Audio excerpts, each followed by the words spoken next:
So, the first thing we need to talk about, we're going to talk about placing our puppies, breeding stock selection, preparation for breeding, the heat cycle, and ovulation.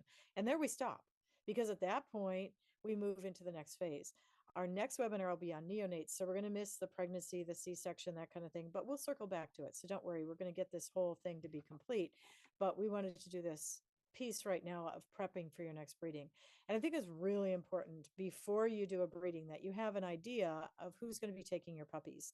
You don't want to have a dozen Labrador puppies running around underfoot when they're 6 months old because you didn't get around to placing them. That gets to be a little bit too much. So be sure that you have a number of people that are interested in puppies before you make a commitment to breed your female. You want to be talking to your future puppy owners. There are great ways to communicate with them. I always do a screening on my puppies. I personally start off with sending them a questionnaire when I get an email or a phone call from them, have them complete the questionnaire. And that helps me a lot to be able to sequence who contacted me when, what their interest is, what gender, what their activities planned for their dogs are, what their lifestyle is. There's a number of questions that you can ask that can be pretty effective. And if you email me, I'm happy to share the questions that I ask our clients that are looking to buy a puppy before we do the breeding or before we start placing puppies. So I think it's important that you do those screenings. And I've had a really interesting variety of these come in. The most interesting one that I got for this last litter that I bred, because I breed farm dogs, Danish Swedish farm dogs, and Pembroke Welsh Corgis, was a gentleman who he and his wife were applying for a puppy. And I always ask about their last pets and their current pets and what their family is like and all kinds of things that I think are important for making decisions on what kind of lifestyle this puppy is going to live. But he was able to tell me not to the month, not to the day, but to the minute when his last dog was euthanized. And I was really like heartbroken and touched by that. And I realized that this was someone who was going to really devote his life to this new dog. So for me, that was a really easy decision to move him up my list a little bit further because I knew what kind of home he was going to be. Now, I sell most of my corgis locally, but I sell most of my farm dogs, about half my farm dogs at a distance away. So for local people or during times that it's safe, you can have people come to your home or you can meet with them or they can come to a dog show or, whatever works for you to meet them face to face. And I think local is always great to meet face to face. But when you have new puppies, you want to be careful that nobody's bringing any infectious diseases in or picking up something that would affect your puppy's health. So I think it's important that you do some of these screenings more remotely than that. But for long distance screenings, you can do Zoom calls, you can do Teams calls, you can do Google Meet, you can do FaceTime, whatever platform works for you. But those long distance people, you can still meet face to face. And I think it's really important, not just for the person who's selling the puppies like myself, to see these people and to see what their home looks like. You can see it on video and so forth, but for them to also see that you actually have a litter, because there have been scams that have happened.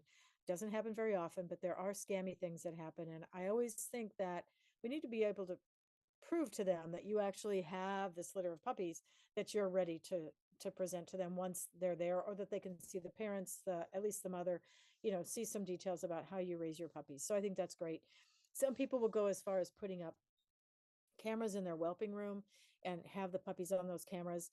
The upside to that is from the people that are buying the puppies, it's pretty exciting to watch the puppies play and grow and do all those things. From the downside is if you hear somebody screaming in the room and you want to go running in and check to make sure that everybody's safe, you want to make sure you're dressed appropriately before you run in front of your camera.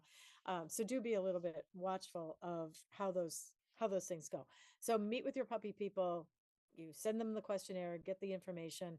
The questionnaire also helps me to make sure that I've asked all the same questions to everybody so I can really compare apples to apples, because not everybody is suited to get a puppy from my litter or from your litter or whatever. It doesn't always feel like it clicks. And there are people that sometimes it just doesn't, you don't meet their expectations and vice versa.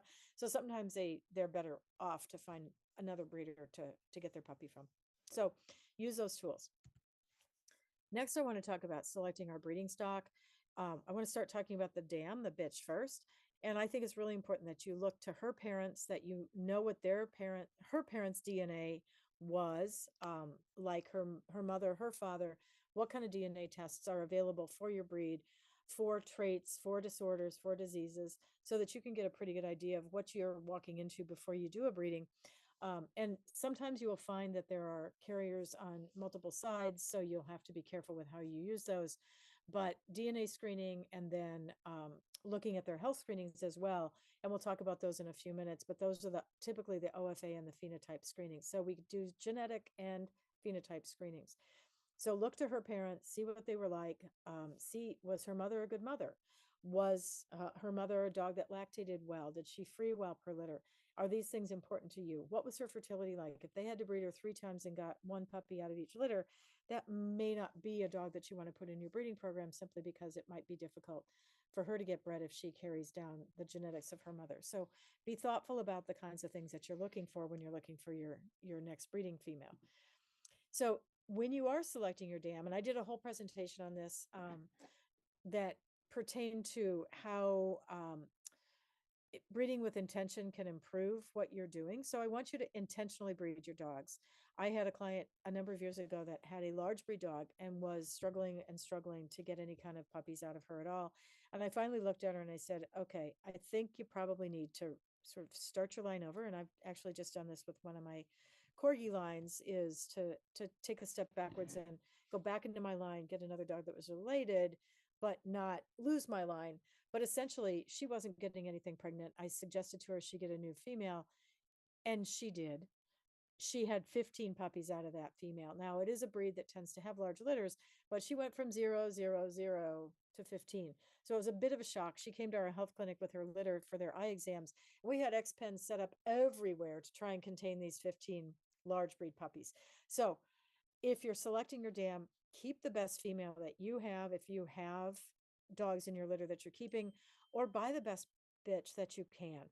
So talk to the people who are top in your breed. Talk to the people who are really stellar breeders that you respect, that you trust, that have great genetics, have great lines.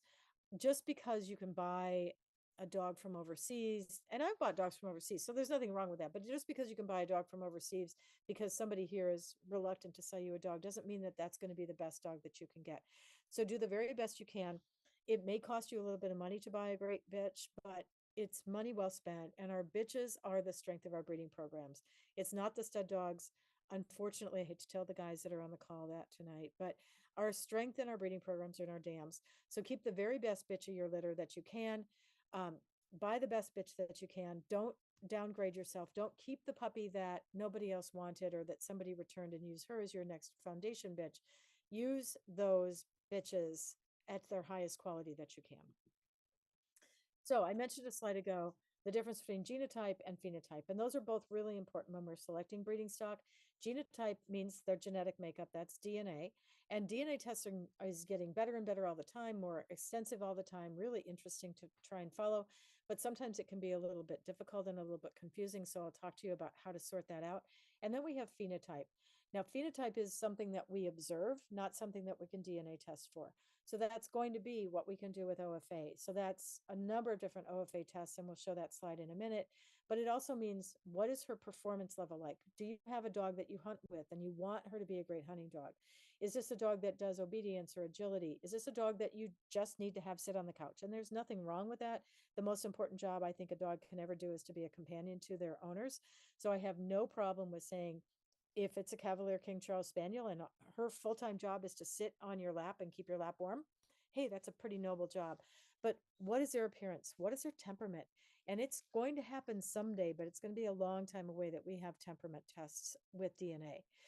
So we're going to have to rely on our observations, the observations of other people, and really make sure that you're selecting dogs with the right personality, the right type, the right performance, the right work ethic for the kinds of things that you anticipate wanting to do in your breeding program. So what do you do about DNA labs? Because there's lots of them out there. Embark runs them. Neogen runs many of the DNA tests for other companies.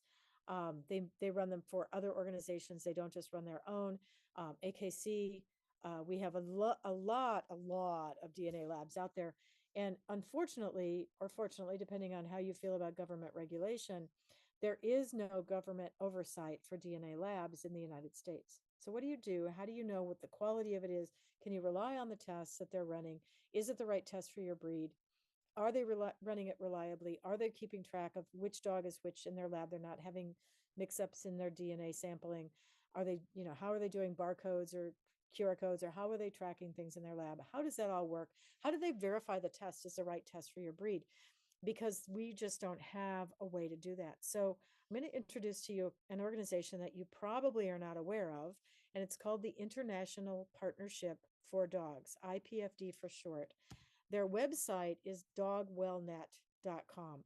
It was started about 15 years ago by a veterinarian in Canada, Bonnie, who wanted to make sure that we had a better way to be able to compare DNA testing labs. And so it's called the Harmonization of Genetic Testing for Dogs. But the website is dogwellnet.com. You can join at no charge. They do webinars. It's a wonderful organization. I happen to be on the board. So I am pretty familiar with what they do. They're primarily European based, even though Bonnie started off in Canada. Most of the members of the International Partnership for Dogs are European members from their kennel clubs, France, Italy, Sweden, Denmark, England. They're mostly European, but we do have some Canadian people and some US people as well. There's two representatives from the US, myself and one other person. So they basically have two things that they can do for you. One is their quality testing database, and the other is genetic counseling resources. So use those resources for items that you're looking for additional help with, because it can be really difficult, really confusing to figure out, what do you do with the DNA tests? Which ones are the best ones to run? What do you do with the information that you have? And what if something shows up on your dog's DNA that has never been reported in your breed, or your dog is a carrier? How do you use that information effectively to move forward with your breeding program? Just because you have a carrier or maybe even an affected dog, it doesn't mean that they have to be tossed out of the gene pool. So use these resources, watch for their webinars to come up. There'll be a meeting, the next meeting that they're having in person is going to be at the Italy at the World Dog Show. So watch for some of those things if you happen to be blessed enough to go to the World Dog Show. Pay attention to those things and watch for the resources online. So what do we do with phenotypes? OFA runs a number of different kinds of phenotype testing.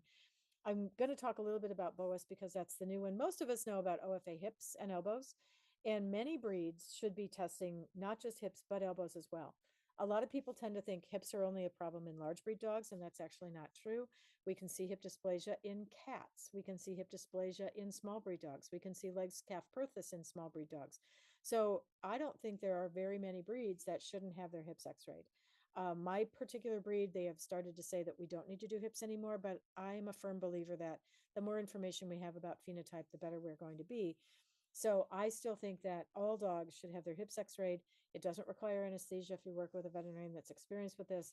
They may or may not require sedation depending on how cooperative the dog is, but most dogs can have their hips done without any kind of anesthesia. Elbows are important in a lot of breeds that are overlooked.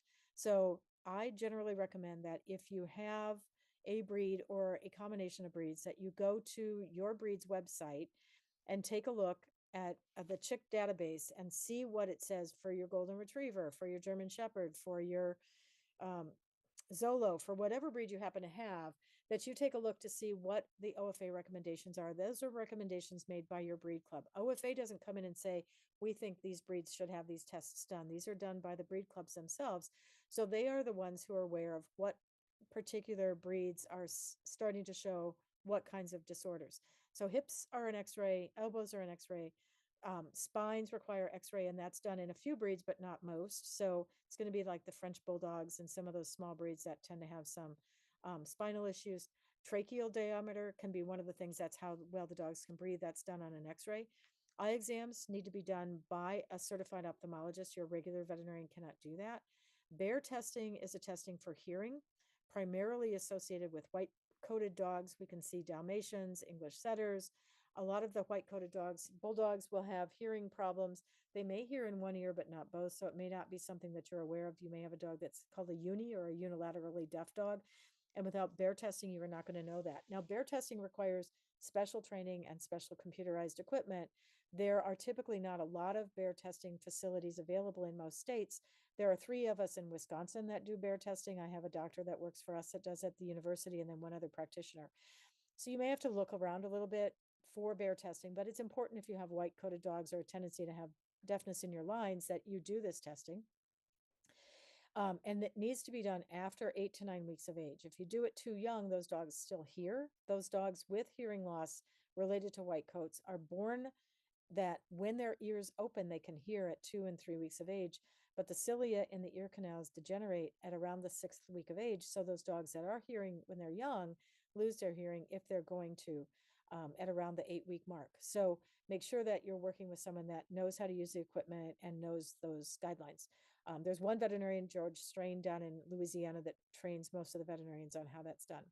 Now, BOAS testing is a new test, and we're going to talk about that in a couple of seconds here. But I do want to mention that that's important. So some of these are done as x-rays, some of these are done as examinations, but they're all important. Thyroid is also on this list. That's a blood test. So there's a number of different tests that can be done. And you just need to look at the CHIC website. So the Canine Health Information Center's website has listings for almost all breeds. And in fact, a lot of breeds that I never heard of because they may be cat breeds or other dog breeds that are not recognized by AKC, that information is still there. So what is BOAS testing? And it stands for Brachycephalic Obstructive Airway Syndrome. So it's kind of an interesting test. It was developed at Cambridge, the vet school in Cambridge, England, and they were able to do some very specific testing called the Respiratory Function Grading Scheme, RFGS for short. And what they did was they assessed these dogs on their ability to breathe well at two different phases. One was at rest, and the other was after 3 minutes of brisk walking. So what happens is a veterinarian that does this needs to be trained by one of their trained veterinarians. So I went to the French Bulldog National, was trained on how to do this. There's under 100, 150 people in the US right now that are currently trained. We had a training session at our Therio meeting. So they're periodically being held. So if you have a brachycephalic breed and you have right now it's just 3 breeds. It's bulldogs, French bulldogs, and pugs, but they're expanding it into other breeds fairly soon. But if you have a breed like that and you have a veterinarian that you'd like to have trained, they can go get training at one of these particular specialties or events that a veterinarian who's trained to train veterinarians can do this. So it's BOAS testing. It can all be trained in one day, and it's all done with a stethoscope. So this is a general practitioner. It doesn't have to be a specialist. It requires a stethoscope. It doesn't require an x-ray or anything else. So it can be done at a dog show or other dog event. And basically we listen to the dog's heart, and then we listen to the dog's trachea by putting the stethoscope right on their neck or their throat, listen to them breathe, and we look at their nostrils compared to a chart that we have for those 3 breeds and score the size of the nostril opening and how loud the breathing is with the stethoscope over the trachea. Then the dog goes out and walks briskly for 3 minutes. So the owners can do that. If you have a vet student or technicians that can do it, that's great. So that the dogs can be walked for 3 minutes, and then you listen again, and then you report the findings. You grade them 0, 1, 2, and 3. So a 0 is the best score you can get. That means absolutely silent breathing. A 3 is the loudest. Those dogs may not even be able to walk for 3 minutes at a brisk pace. So again, it needs to be done in a quiet room with a stethoscope, but that's really all it takes. It can be done once the veterinarian is trained. So if you have brachycephalic breeds, even if they're not currently in the category of pug, French bulldog, and bulldog, those may be coming up fairly soon. So it may be Boston Terriers, it may be Cavaliers, there'll be some other breeds coming up. So important that you know that information. So here's another example of DNA testing. This shows DNA testing with Embark for different breeds and looking at different kinds of coats. So you can see the coat on phenotype, but you can see their genotype and compare their genotype to their phenotype based on this DNA testing that Embark does. Lots of really good information. Other kinds of things, like I said, performance, appearance, temperament.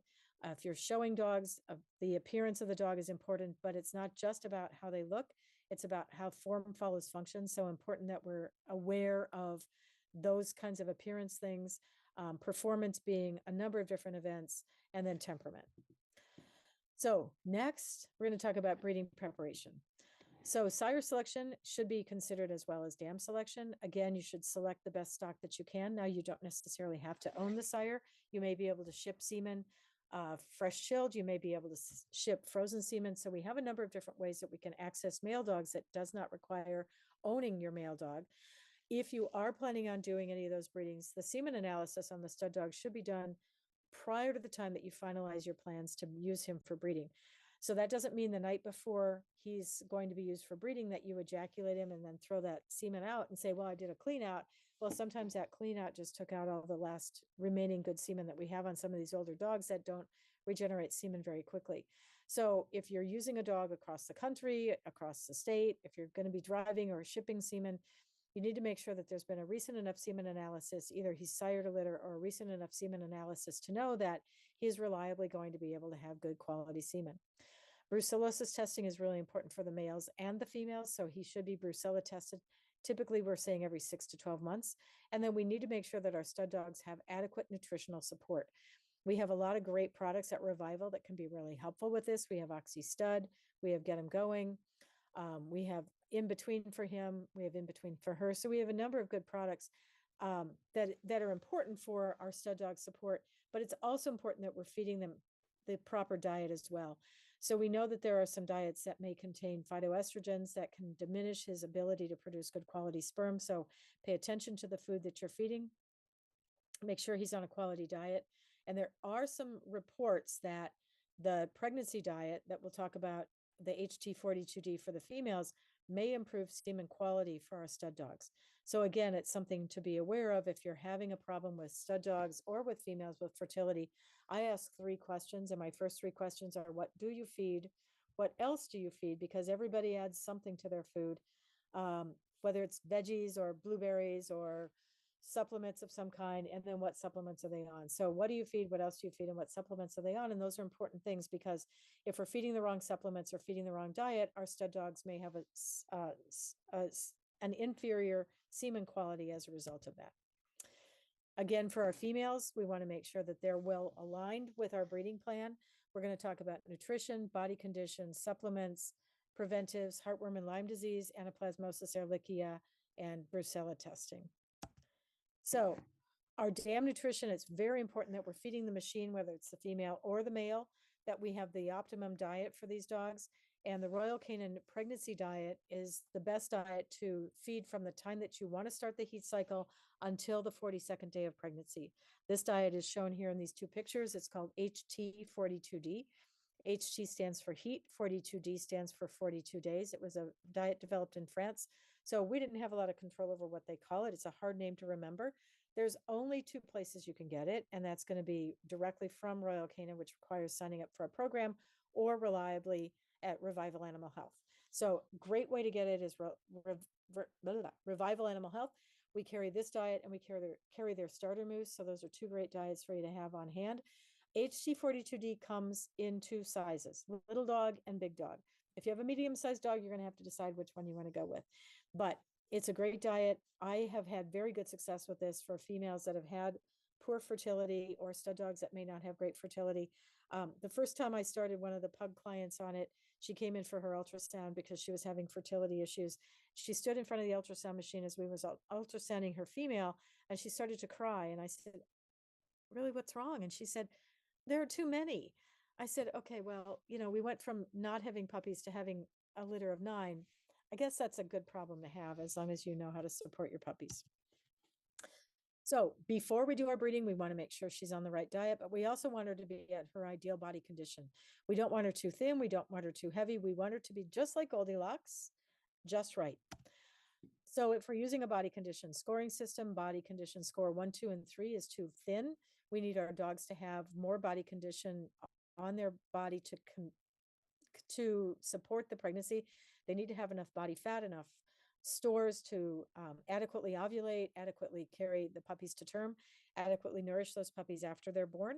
So it's important that we don't have them underweight. Our body condition score of 4, 5, and 6 is an ideal body condition score. And then our body condition scores of 7, 8, and 9 for males and females can negatively impact the semen quality or the ability of the female to conceive a litter or to deliver her puppies. We know too much body fat changes the semen composition. They're too warm. Their testicles get too warm. The females have too much hormone stores in their fat, so it interferes with pregnancy, and they have a harder time delivering puppies. So we do want our bitches at their ideal body condition. The time to put them on a diet to lose weight or to gain weight is not at the time of the breeding. You want to do that well in advance. For our dam supplements, folic acid is very important to make sure that we reduce the risks of midline defects like cleft palates. We do have those products in the OxyMate product, and we do have it in the HT42D as well. So we have some products that can automatically include folic acid to reduce midline defects. That includes cleft palates, spina bifida, open abdominal walls. So those are all important. OxyMate is a supplement that we use during the time that she's in heat and prior to the time that she's bred. During the pregnancy, we switch to OxyMama to improve lactation. At the end of the pregnancy, when she's ready to start lactating, and then calcium is a supplement that we don't want to add until she's ready to go into labor. So the calcium supplements should be withheld until she starts labor. But folic acid, OxyMate, and OxyMom are important to have around during the pregnancy. It's very important that we keep our females on their heartworm and their flea and tick preventives. So we have a pretty wide variety of things that we can use for heartworm. The only product that isn't labeled for use in breeding dogs for heartworm is Trifexis. So they can use any of the orals. That's going to include Sentinel. That's going to include a number of other products, HeartGuard. It does not include Trifexis, but it does include the injectable ProHeart 12. So you can use that on breeding dogs. For flea and tick products, about half of them are safe for breeding animals and labeled as such. The other half have not been tested, or they say to speak to your veterinarian. The only oral of the 4 oral products that we have that are labeled for use in breeding dogs will be Bravecto. And a breeding dog is not a pregnant dog. A breeding dog is a breeding dog. That may mean your female when she's a puppy. That may mean your stud dog when he's a puppy. So an 8-week-old male puppy, if he's destined to be in your breeding program, is a breeding dog. So should not be on the 3 products that are not tested. That's Credelio, NexGard, and Simparica. The only product that is labeled as an oral is Bravecto. About half of the topicals are labeled for breeding dogs as safe. About half of them are not. The collar currently in the United States, the Seresto collar, is not labeled as safe. And the Bravecto injectable product, which is given 1 injection every 12 months, contains the same molecule as the oral Bravecto, but has not been tested. I sat next to the VP of the company at a meeting, and I asked him about it, and all he would say was, it's the same molecule, but they have not tested, and I don't anticipate that they're going to test the injectable product. Mostly that's a financial decision. It's not because it's unsafe. It's because it costs millions of dollars to do those testings. And if they don't believe that they're going to get a return on investment because breeders are going to be using them, I think that's important. So Merck makes Bravecto. They have spent the money to test this drug for our breeding animals. I feel that we should be supporting the companies that support us as breeders, and that's Merck. All right, fenbendazole. Fenbendazole can be used during pregnancy from the 42nd day of pregnancy till the 14th day of lactation. That will reduce the migration of roundworms through the placentas and hookworms through the mammary glands.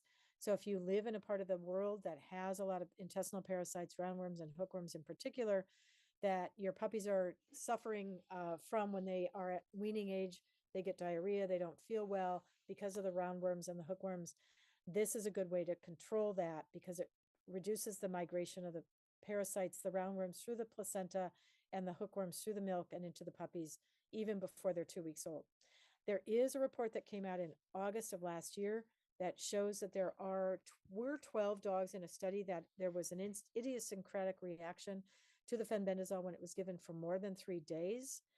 That the dogs on that product, there were 12 dogs on the product that were reported, and this product has been on the market since 1983. So in 40 some years, there have been 1 report of 12 dogs. That doesn't mean that's all of them, but that's what was reported, that there can be an idiosyncratic reaction where their red blood cells, white blood cells, and platelets can diminish. So be aware of that as a possibility, but we've used this on hundreds and hundreds of females with very good success. So if you have puppies that are struggling with those parasites, this is a way to get ahead of that. For our females, before they're bred, in our practice, we recommend that all of them are tested for heartworm disease. We don't see a lot of heartworm where we are, but we see a lot of tick-borne diseases. So about a month or so before she comes into season, before you plan to breed, get her tested for her tick-borne diseases and heartworm. That can be the SNAP4Dx test. That can be the Acuplex floor test. Those are in-office tests or laboratory tests that can be done. And if she is positive for any of the tick-borne diseases, Lyme disease, anaplasmosis, or Ehrlichia, you still have time to get a C6, verify whether that's high enough to be considered significant, and get time to treat her with doxycycline before the time that you would do the breeding. We've seen too many females in our practice that have come in, not been tested. So we don't allow this anymore. We learned our lesson that these females would come in, they would be harboring these diseases, but asymptomatically. And then the stress and the immunosuppressive effects of pregnancy would allow those rickettsial diseases, those tick-borne diseases, to kind of blow up on them, and these females would get pretty sick during pregnancy. So we strongly recommend that these dogs are tested a month or so before they come into heat. So you do have time to still get the C6, get them tested, get them on doxycycline for 3 to 4 weeks, and still have the opportunity to breed them. So the HeartGuard product is a great heartworm preventive, the tick-borne diseases we've talked about for Bravecto. So those are the ones to rely on. Brucellosis testing is as important for our females as for our males. The concern that we have right now at the Therio organization is that we don't have a current USDA test approved for use in veterinary clinics.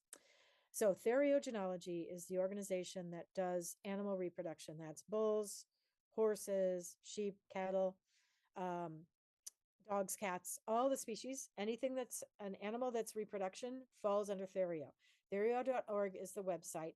If you go to that website and look at this particular link, it has the position statement for the veterinarians that do canine and feline reproduction, and it talks about brucella testing.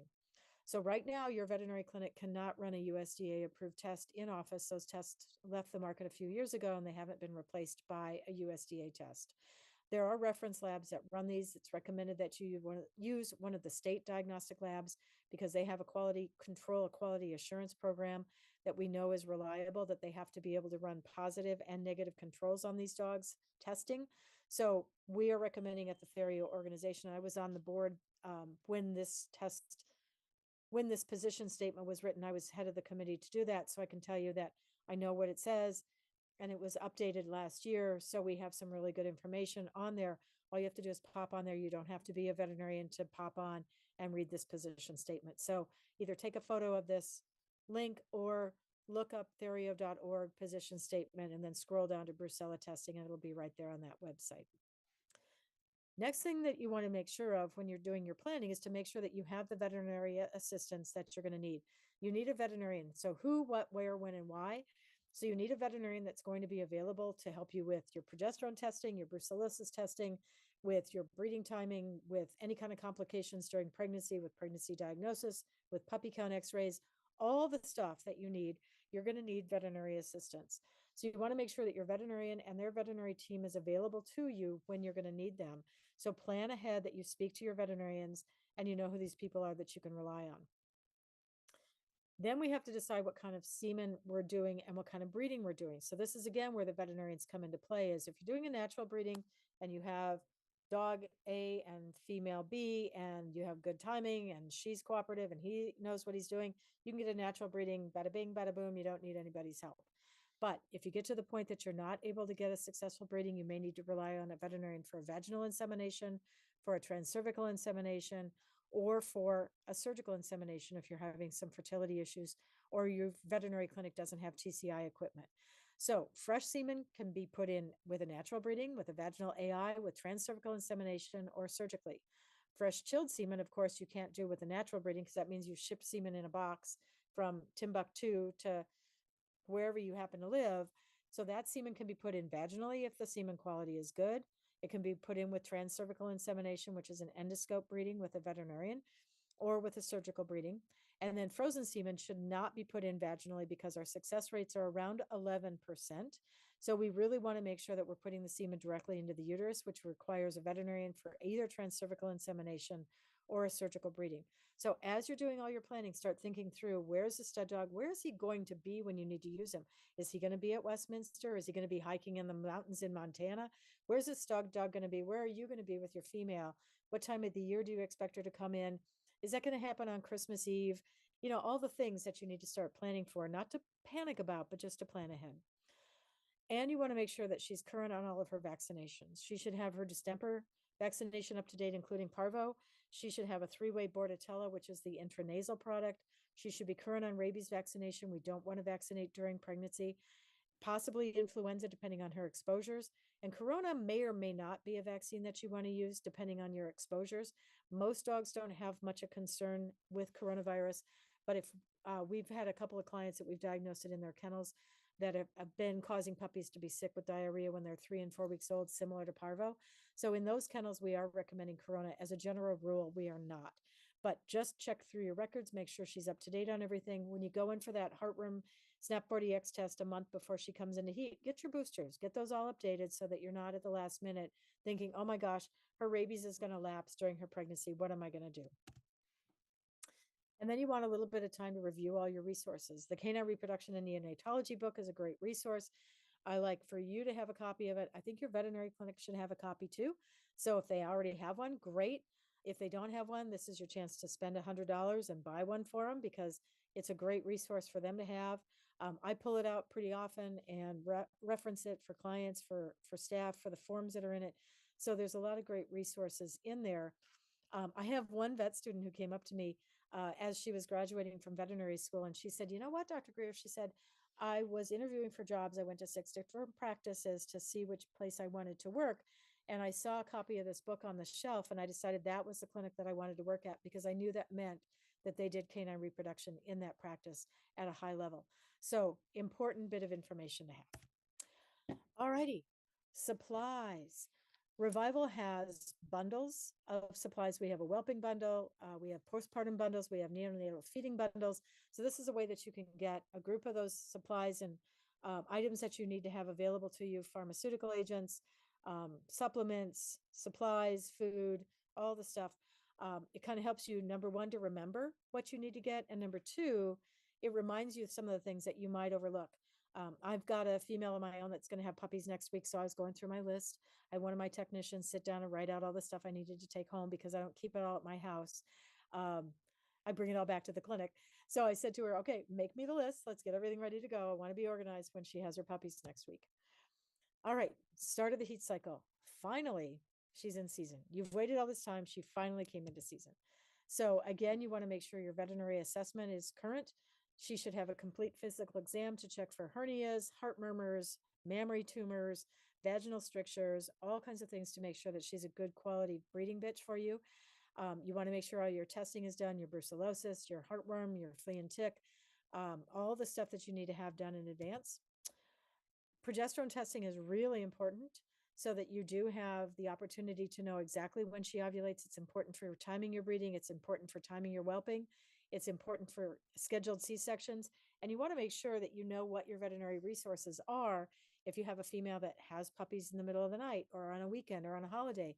You know they're always going to do something that's inconvenient. They like to whelp in the middle of the night. One year we do a lot of work on weekends and holidays in our practice because of the repro that we do. And there was one year that all the dogs that we spent July 4th with were pregnant and had their puppies on Labor Day because they happened to fall 63 days apart. So make sure that you're looking at the schedule and that you know what your resources are. Is that your local clinic? Are you going to end up at an emergency clinic? Exactly how is this going to play out so that you don't have any surprises? What are your choices for emergency intervention?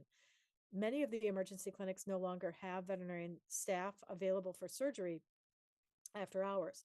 So evening whelpings, weekend whelpings, nighttime whelpings, is there going to be somebody available as a surgeon?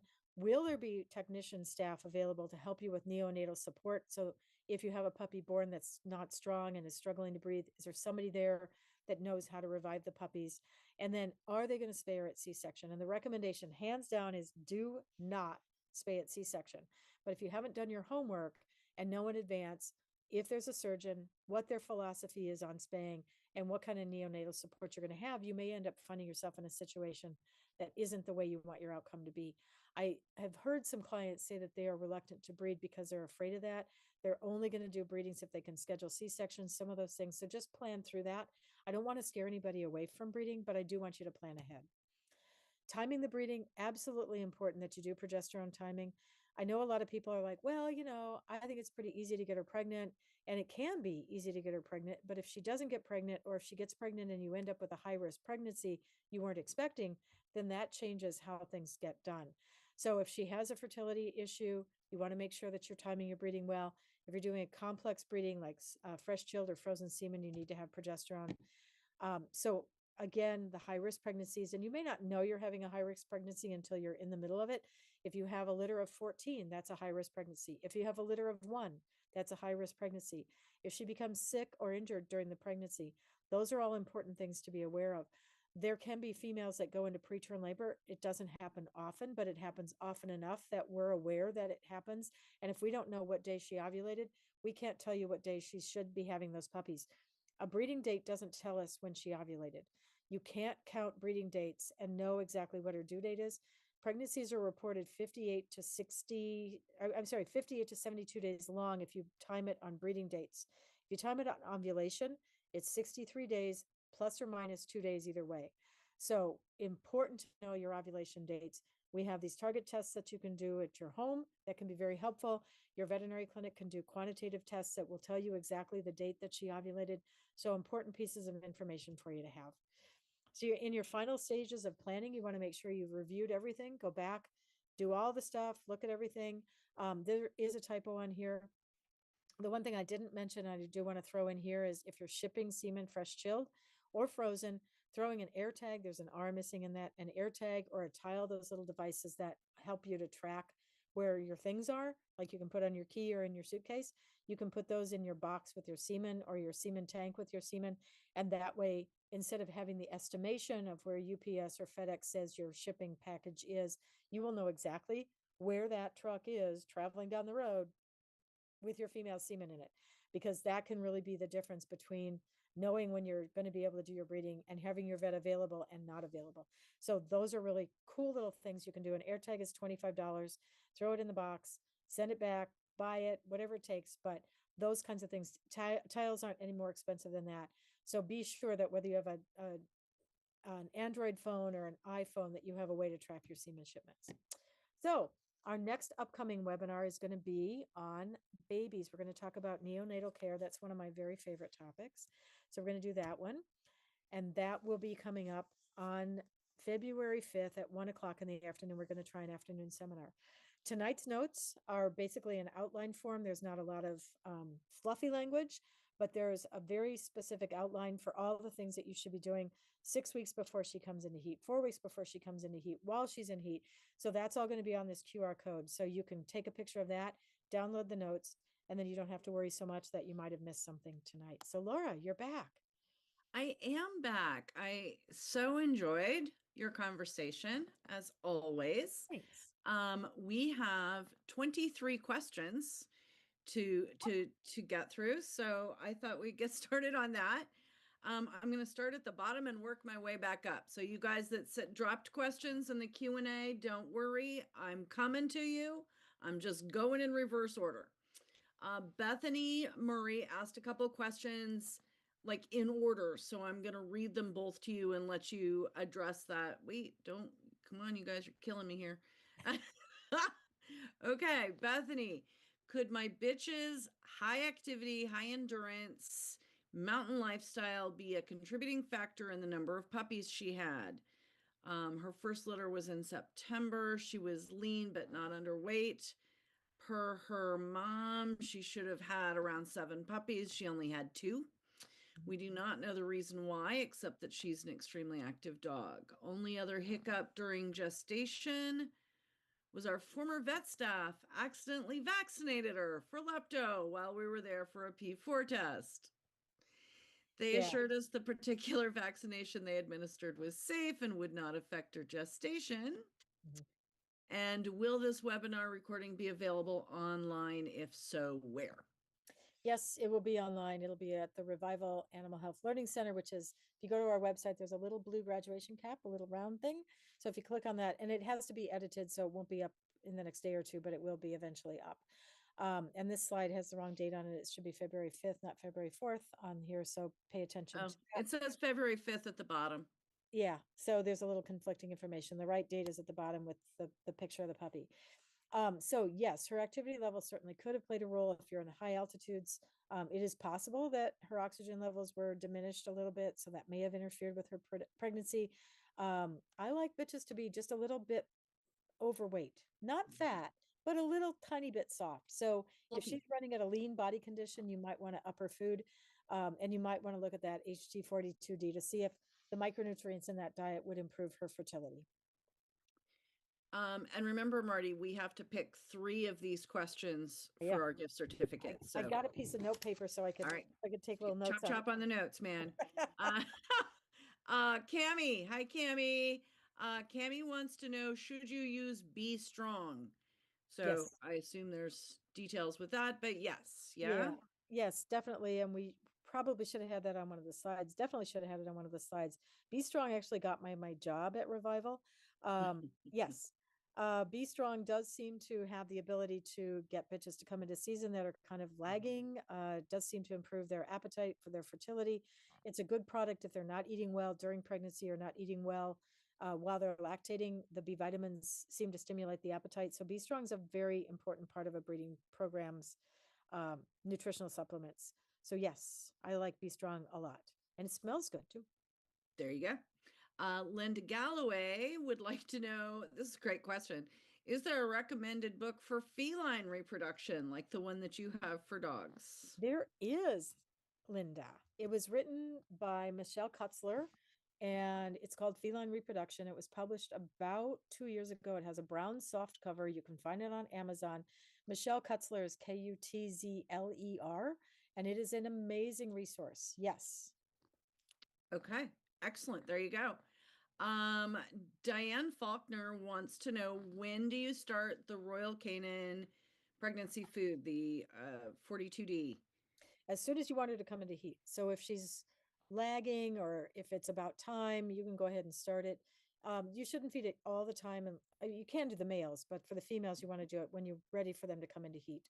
And it is not the world's most palatable diet. I'm going to be straight up with it, but the micronutrients in it do an amazing job of improving fertility. So just be aware that it might take a couple of days before she decides that it tastes good.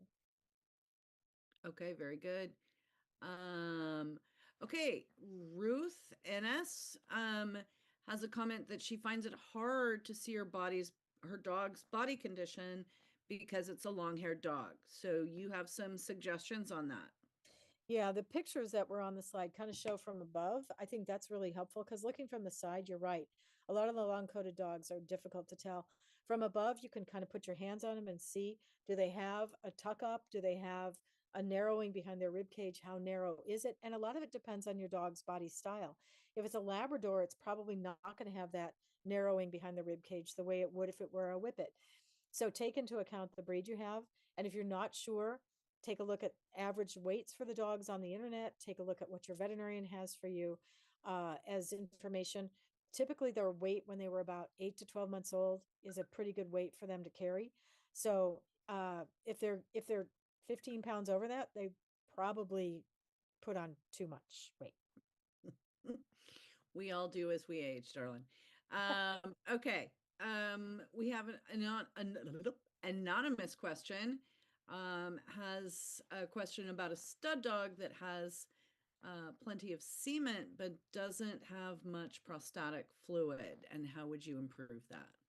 You don't really need prostatic fluid. It's just window dressing. So you can add extender. They make some really great dog extenders. I tend to use the canine ones, not the equine ones. So you can buy them from Revival. We carry two different versions, one with and one without antibiotics. You can get them from another other places. Just add extender. No big deal. Okay. Michelle Sturley would like to know if there are specific foods that breeding dogs should avoid. The ones that have flaxseed in them are a reason for concern. There are some soy-based diets that are concerning as well. And if you look at the HT42D, it does say soy is one of the products in it, but they chelate the phytoestrogens in that, so it is not a estrogen high food. So you don't have to avoid it on that basis. Pea-based diets, legume-based diets, flax-based diets, those are all reasons for concern. So I stick to the diets that I know work well, and that's going to be my Royal Canin preference. Okay, very good. Kelly Rosnick asks, what is the underlying condition that affects gray or silver labs? That's their DNA makeup for what coat color they carry. And there is some question whether that is a Labrador based mutation or if it was introduced by introducing another breed of dogs into the lines. And I don't have a clear answer on that because I'm not beholden to that information. Okay. Russ Patton has several questions, but these Well, two of are course he does. together. Huh? Of course, Russ Russ. does. Hi, Russ. How you doing? Russ wants to know, what are the tests that you recommend, bottom line, for Labradors, and how important is EIC testing for labs? I think EIC testing for labs is very important and it should be listed on the CHIC website as a test. CNM, EIC, those are pretty specific to some of these performance dogs. I remember the very first dog I ever saw with EIC was a Chesapeake Bay Retriever, and it was before EIC was described in the literature. And we had this dog out in our backyard here trying to run it around and get samples for lactate levels and glucose levels and all kinds of things because this dog had exercise induced collapse, no question. But it Mm. had been reported in the literature, so we weren't able to tell them that, oh, we know what this is. Now we do. So I rely pretty heavily on the CHIC website to tell me which DNA tests to run, and it changes frequently. So if you haven't looked at it for 6 months, you're behind. You really need to go in and take another look and see. Now, some of these DNA profiles have 350 tests on them, and that can be just really overwhelming because you don't even know if some of these disorders happen in your breed. So that's where I think having the harmonization information from the Dog WellNet website, the International Partnership for Dogs, can be helpful. And I think just looking at what conditions are listed in your breed on the CHIC website, again, are pretty helpful. So those are kind of fun tests to run because they're not expensive. They've become very affordable to run 350 tests, but it can be a little bit overwhelming when you're trying to figure out what to do with those results. Okay, very good. Our next question is from our friend, our mutual friend. Hey, Cheryl. Cheryl Bradbury's here. She had a female that was huge while she was pregnant, but when she delivered, she had 9 total puppies, only 2 of which have survived. Yeah. She did all the things that she could think of from what she knows from following you. She wants to know if she should try breeding her again or just not put her through it. She's not done any testing on her or the puppies. She said she was possibly going to check for mycoplasma, and should she test the stud dog as well? Yeah, mycoplasma is probably not going to be a very helpful piece of information for you. If anything, people feel like mycoplasma, if it even has an influence, may reduce litter size. It is probable that just having that many puppies, there was too many puppies for the amount of real estate for the placentas to attach to, and they were just small and unthrifty because of that. So yeah, it is a hard decision to make because it's heartbreaking for you and for the dog to lose so many puppies in the litter. I've had that happen, and I had a bitch that lost a litter, and she howled at night for 3 nights in a row because she was so. I mean, it was really mournful. It was really hard for her and for me. So I understand where that question comes from the heart. But the problem is we don't know if that's going to happen again or not. So I would consider breeding her again, but just hope that she has better ovarian judgment than than she had before, because we have no control over that as veterinarians or as breeders, how many puppies are going to be conceived. Okay. Christina Hilke would like to know what kind of supplements you recommend for a difficult stud dog. They have a stud dog that just suddenly stopped producing sperm. Yeah, if you're down to 0 sperm, that's a pretty tough thing to recover from. It does probably require some veterinary intervention. You probably want to go in and have a semen analysis done, maybe a culture done on it, an evaluation of his prostate with an ultrasound to see if he has an enlarged prostate, see if there's anything like that going on that could medically be based. Antibiotics are not always the best choice, so you don't just automatically throw them on antibiotics. You can do cultures. If you see bacteria and white blood cells on a cytology, then it would be appropriate to culture and look at antibiotic use. Supplements and food are really going to be the foundation for what we have. We don't have a magic drug that just makes sperm happen, but we do have GnRH, which can improve testosterone levels. If you give testosterone, it suppresses testosterone. If you give GnRH, which stimulates the release of testosterone, that may help. The dog may have an immune mediated disease that PRED would help with. So you really need to work with a veterinarian to go through the whole list of azospermia, which is no sperm in the ejaculate. Is this a libido issue? Is this a prostate issue? Is he retrograde ejaculating, so the semen's going into his bladder instead of out into the tube? You need a veterinarian's workup on this. Yep. Okay. Shannon Gory Pope has some questions about fresh chilled semen. She's having a hard time hitting the right day, and would like to know about what are some of the things that she can do, either from the shipping of the semen or from the testing of the female, to have a better success rate. Yeah, and testing the female is really going to be key to that. The tricky part is you have weekends, you have people that can't go to the vet every single day because it gets expensive and difficult. So it does require some predictive ability. We typically, in our practice, we will ship semen when we get above 3. We'll start shipping or talking about shipping semen so that you get it there at the right time. It typically will take 24 to 48 hours to get the semen there, 48 if it's over a weekend. If you're shipping UPS or FedEx, make sure you mark the little box that says Saturday delivery, because otherwise, if it gets shipped on Friday and you don't mark the box, they'll bring it on Tuesday, which is too late. As soon as the semen gets there, even if the bitch hasn't risen above 5, 5 is where we consider ovulation in our practice. You put the semen in, putting it in the refrigerator and waiting for her to ovulate. If she's at a 3, put it in. Refrigerators don't get pregnant. Bitches do. So the ideal environment for semen to be in is in the bitch. So if it gets there and she's at 3 or 4 or 5, put it in, let it swim around. It'll be okay.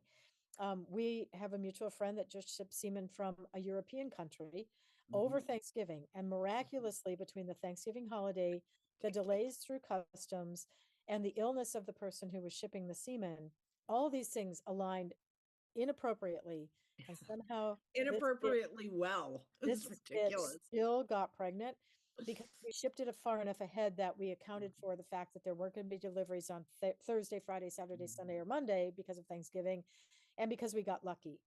A lot of luck, but it worked. So test your progesterone, get ready to ship, and then previous to the time that you ship the semen, have the stud dog collected and put his semen in different extenders and see which one helps the semen to live the longest.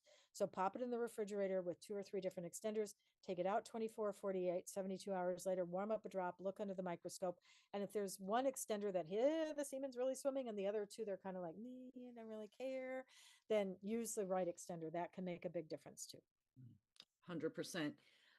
Amy Young has a question that I think you've addressed a little bit, but maybe you want to dig into a little further. How do you know when your dog is ovulating and ready for AI?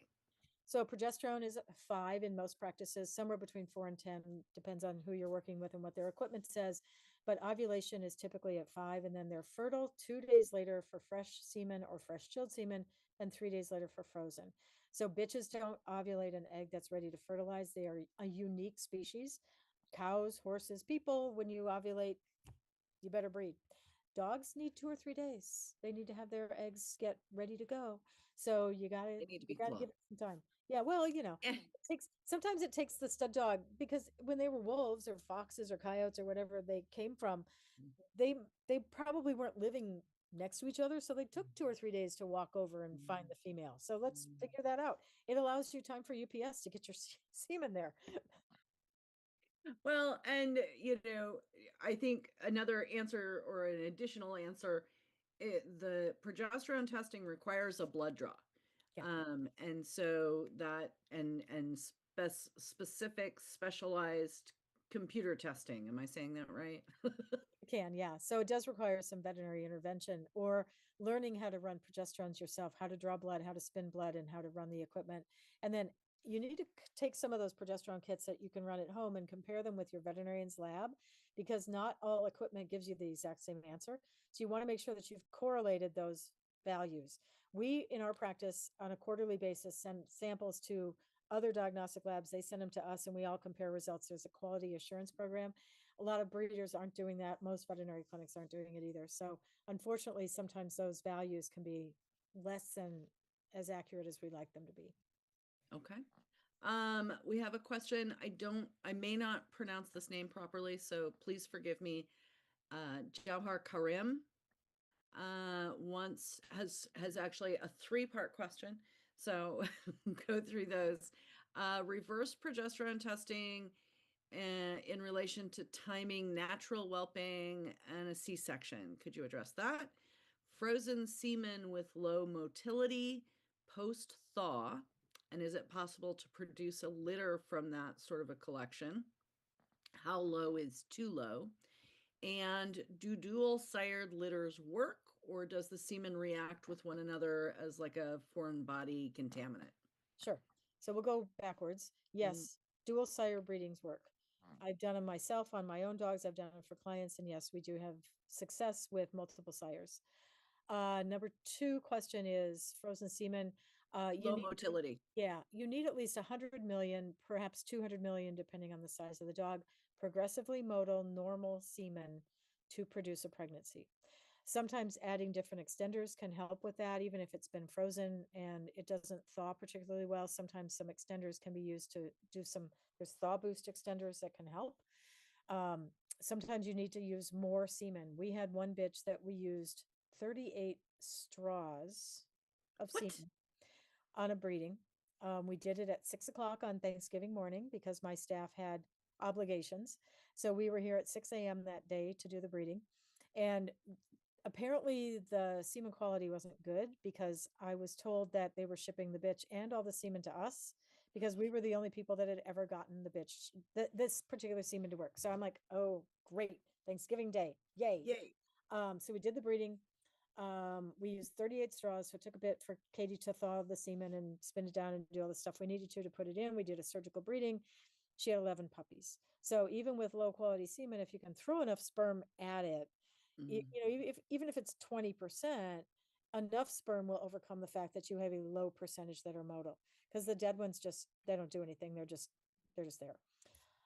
Reverse progesterone timing, I use that, but I don't rely heavily on it. It's not my favorite way to time bitches. My favorite way is to know what day she ovulated so we can schedule it and we know better.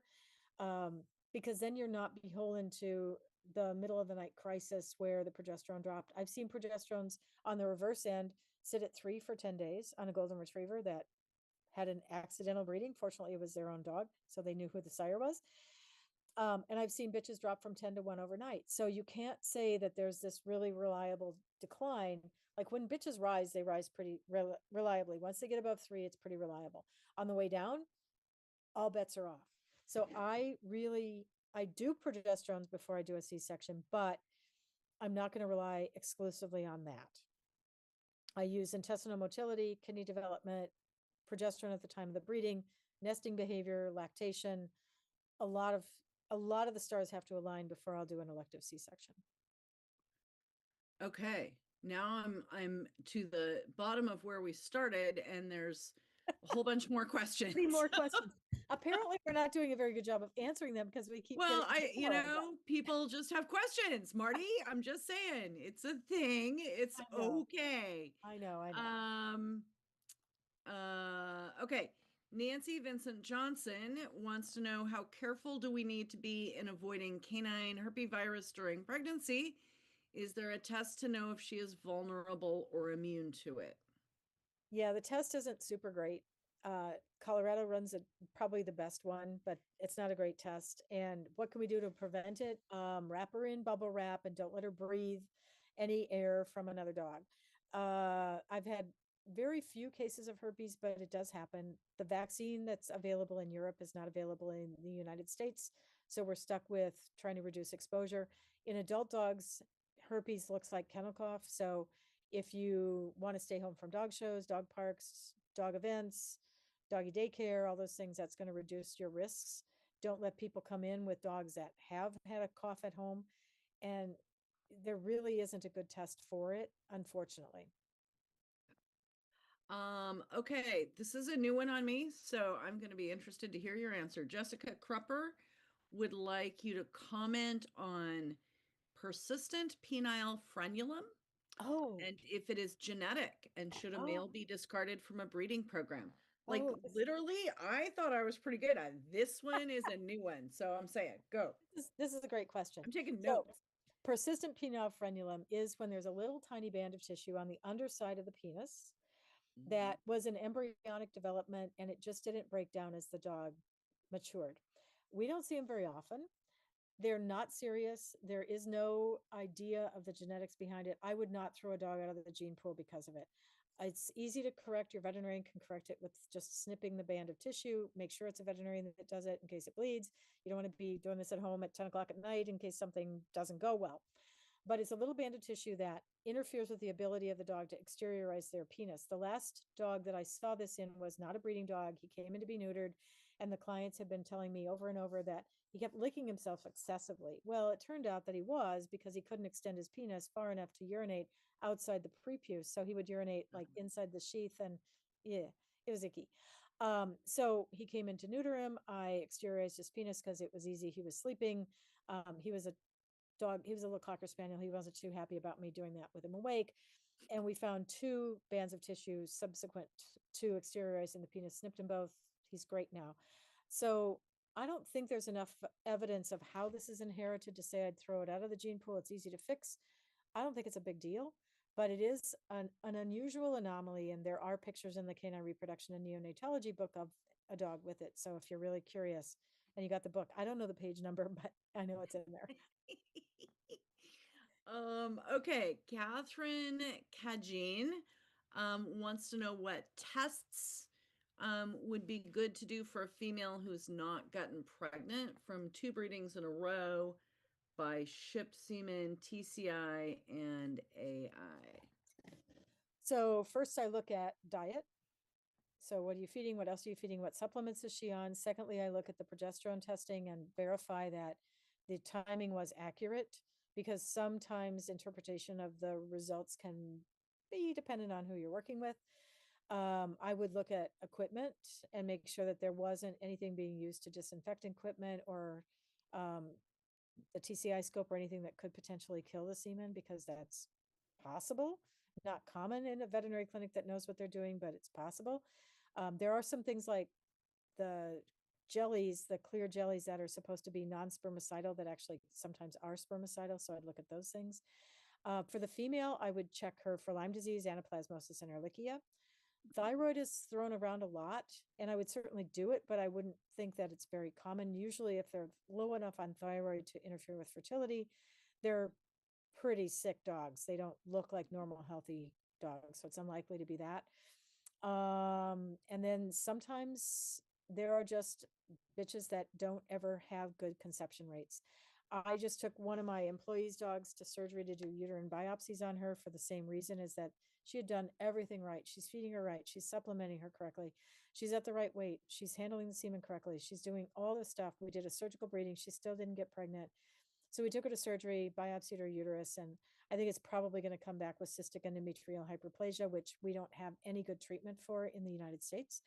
The other thing is oviducts can be blocked, and in people, they can test for it. They do salpingograms, but in dogs, that's not something that we have the ability to test for. So sometimes we just have to realize there are some bitches that were not meant to be pregnant. And, you can only throw so many dollars at her before you give up. But a uterine biopsy would be sort of that last resort. And I have had bitches that we've taken to surgery, done uterine biopsies on, typically at around the time that they would be due to whelp, found a problem, been able to manage it. I've got litters out there that wouldn't be here if we hadn't done uterine biopsies and gotten good results. And the best place to send those biopsies are going to be, so if you're doing a C-section and you see resorptions, a good time to do the biopsy is at the C-section. If it's not at a C-section, you can do it independent of that. But the best place to send it is Chris Premerandin at The Ohio State University in their theriogenology/pathology department. He's the only guy that I know of in the US that's boarded in both. And he is amazing at his interpretation of results. So that would be a resource to look to. All right, very good. Jennifer Capatillo would like to know she says her dam is 2 days post AI And are there any particular vitamins that you would recommend at this point? Yeah, be strong is great. Oxymate is a great choice. Make sure she's on the right nutrition. Those would be the things I do up until the time that you confirm a pregnancy, and be strong if her appetite isn't good. Mhm. Okay. Angel Richardson would like to know what happens if you have a stud dog who suddenly, for no particular identifiable reason, doesn't tie with a female. Again, I'd see a veterinarian. He could have an enlarged prostate and prostate pain associated with breeding, so he may be reluctant. He may have had a negative bad experience, so sometimes we have to reteach them. We've had some dogs that have had unfortunate things happen during breedings, that the tube was a problem or the bitch was a problem. He may have been told no too many times by a particular bitch and just so psychologically been shut down. So I'd be working with a veterinarian to make sure he was normal, and then working with a really easy to breed bitch, a bitch that's experienced, a bitch that's nice to the stud dogs, and see if you can retrain him, retrain his brain to think that it's okay to do a breeding. But first, and look for back pain and knee pain and things, look for pain Mm. that would be interfering with his willingness to do that. Mhm. Okay, very good. We have anonymous, another anonymous. This is a great question. I was curious when you mentioned don't spay during a C-section and wondered why. If we have a rescue dog that needs a C-section, she won't be bred in the future. So in that case, should we have her spayed then, or would you recommend we have her spayed after she's done nursing the puppies? Yeah, I am just not a fan of spaying, no matter why you want to do it. If the uterus is torn a bit into bits and it's a small litter, maybe you can get away with it. But bitches can lose up to 30% of their blood volume at the time of a spay during the C-section, because the uterus is so well, has so much blood supply to it at that point. It can be very risky to the bitch.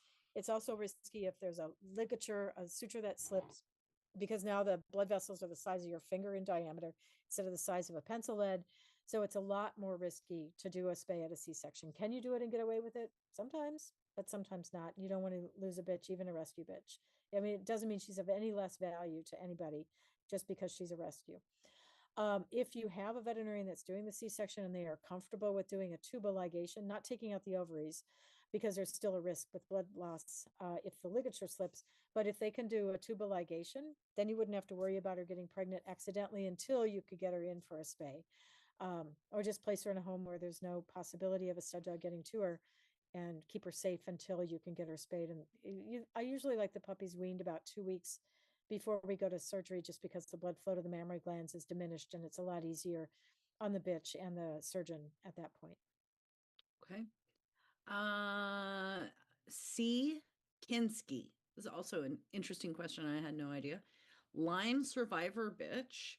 She was somewhat low on C6, so my vets did not want her on antibiotics. What level on the C6 test is safe to breed? The test result, the company that runs the test, IDEX, says below 30 indicates it's an old infection, above 30 indicates it's an active infection. So I usually use 30 or thereabouts. I had a client that called me or Facebook messaged me yesterday with the 31. I'm like, 31 is close enough to 30. I think you're okay.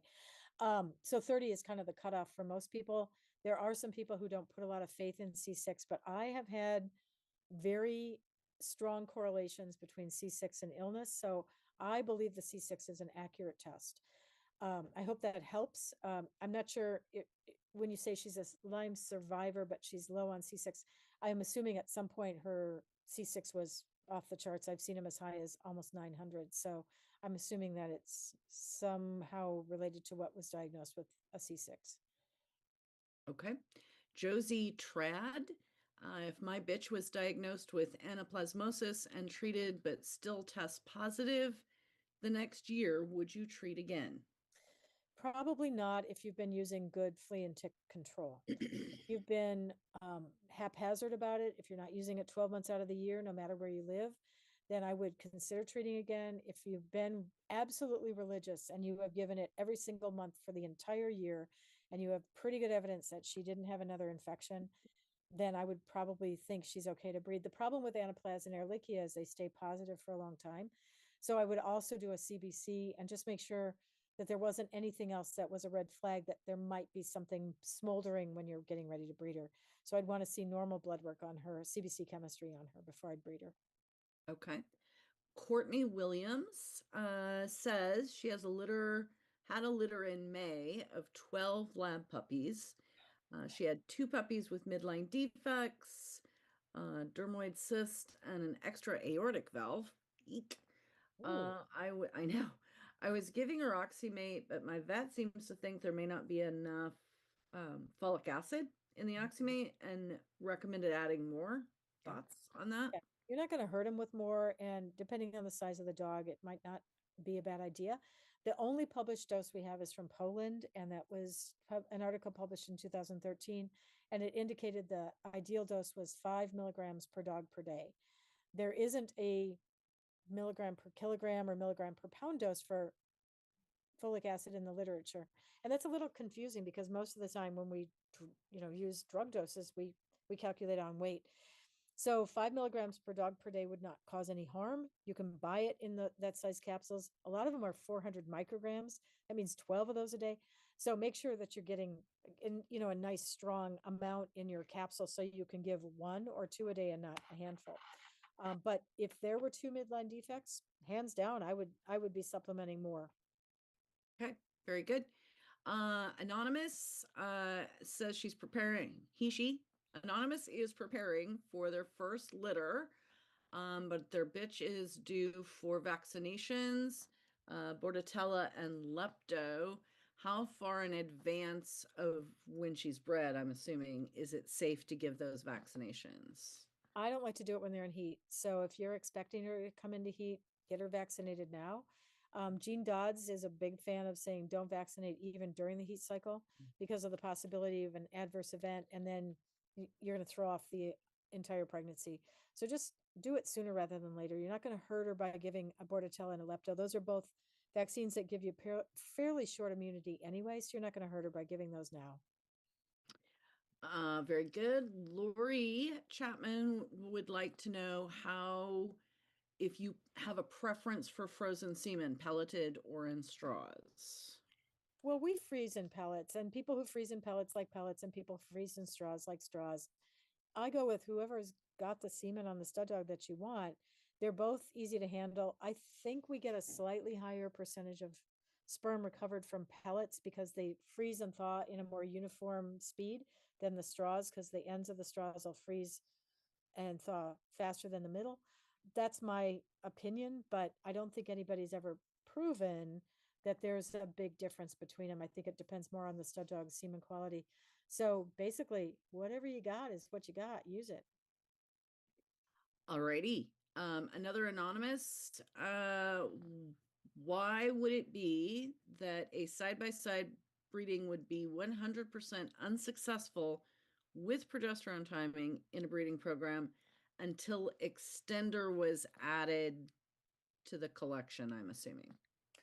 Yeah, there are some stud dogs who just don't have good quality semen, or their prostatic fluid they've got an aged prostate and their prostatic fluid isn't great.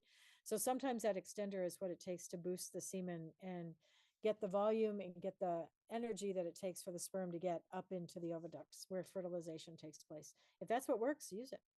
It's cheap, it's easy, use it. There you go. We've had a couple of questions on this, on the HT42D diet. If your bitch is already in season, or if she's just been bred, or if you don't start before she comes in season, is it still safe to feed the food? Yeah, safe and effective. Somebody wanted to know if you also still recommend ProPlan, the 30-20 diet, I assume. Yeah, I like the Pro Plan as well. Those are the two diets that we recommend, are the HT and the Pro Plan. Okay. Okay.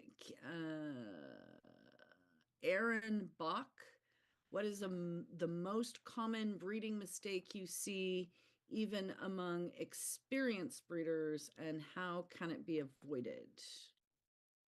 I just finished an article on the 7 things.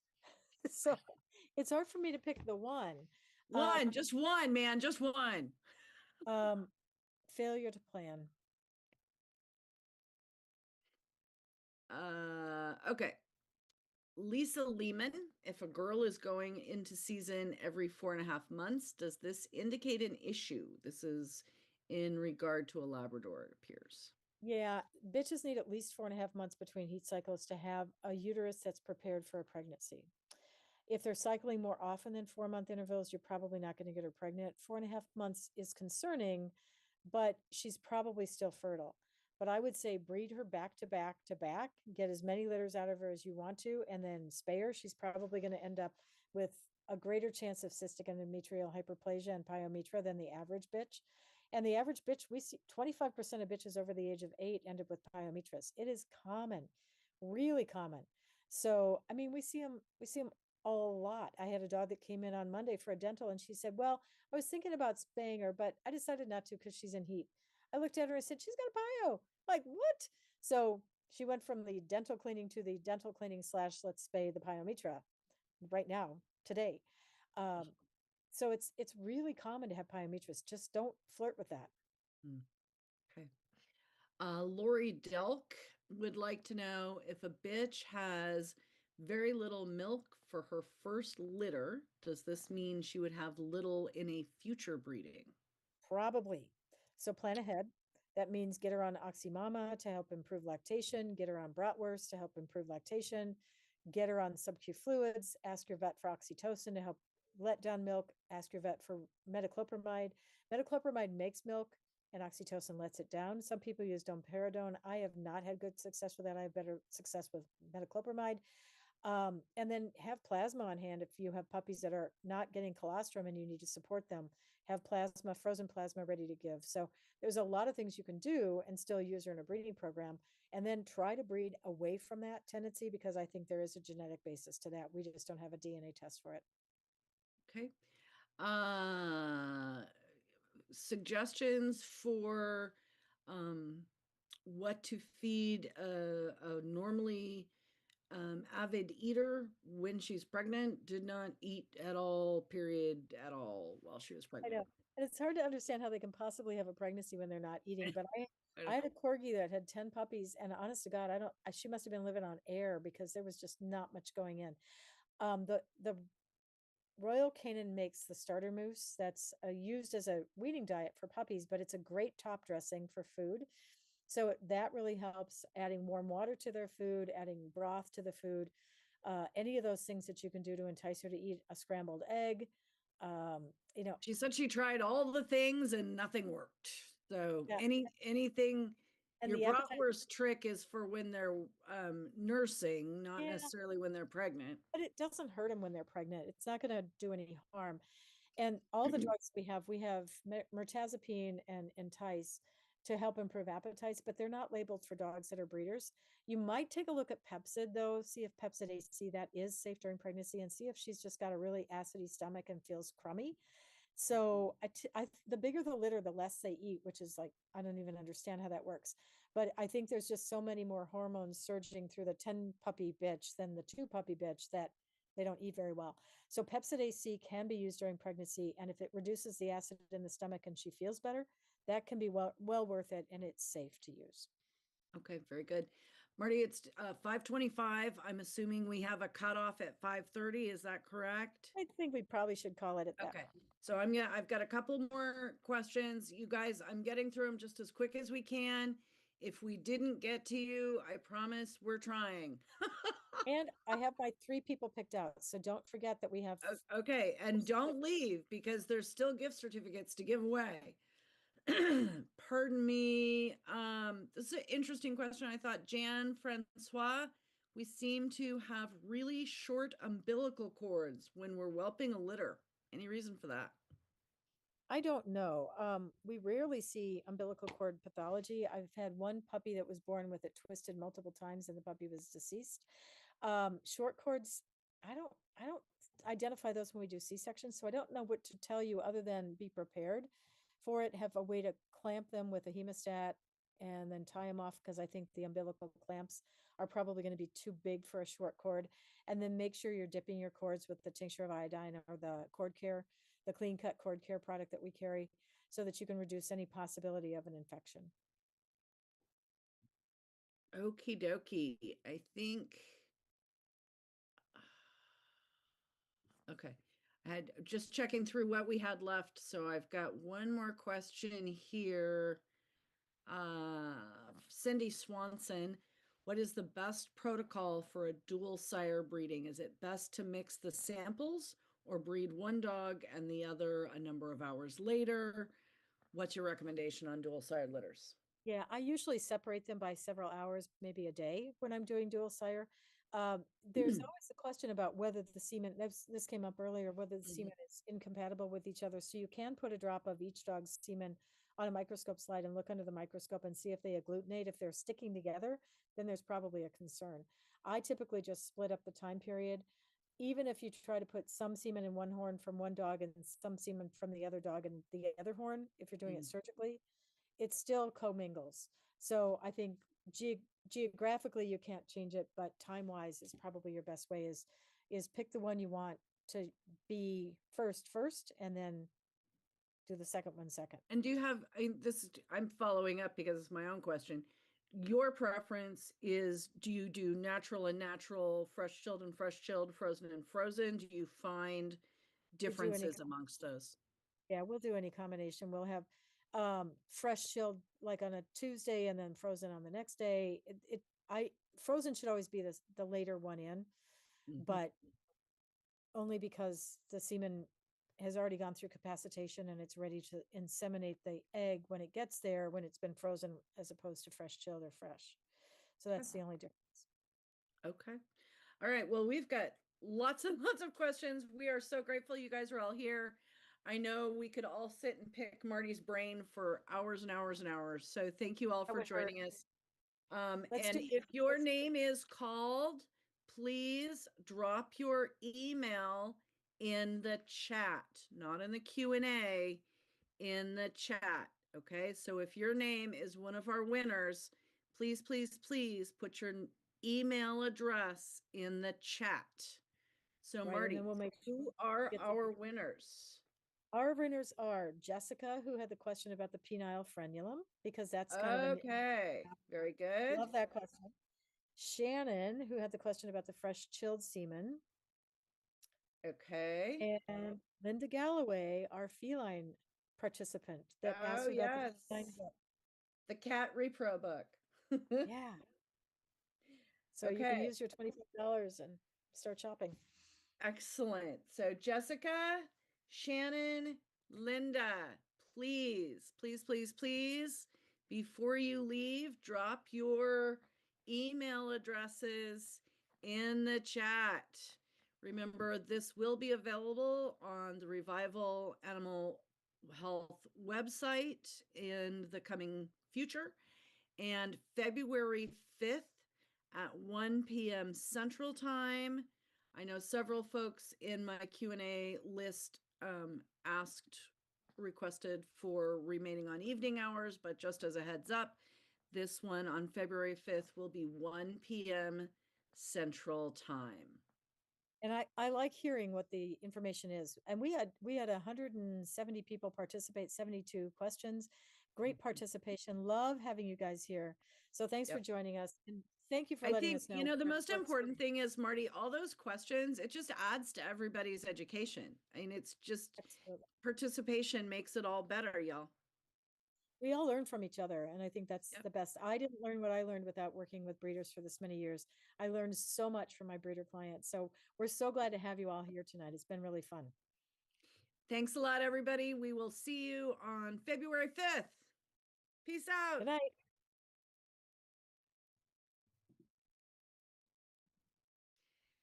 Okay. I mean, honestly, we could have been there for another half an hour. I know. I'm like frantically scrolling. I'm like, you already had 2 questions answered. You don't get to ask another one.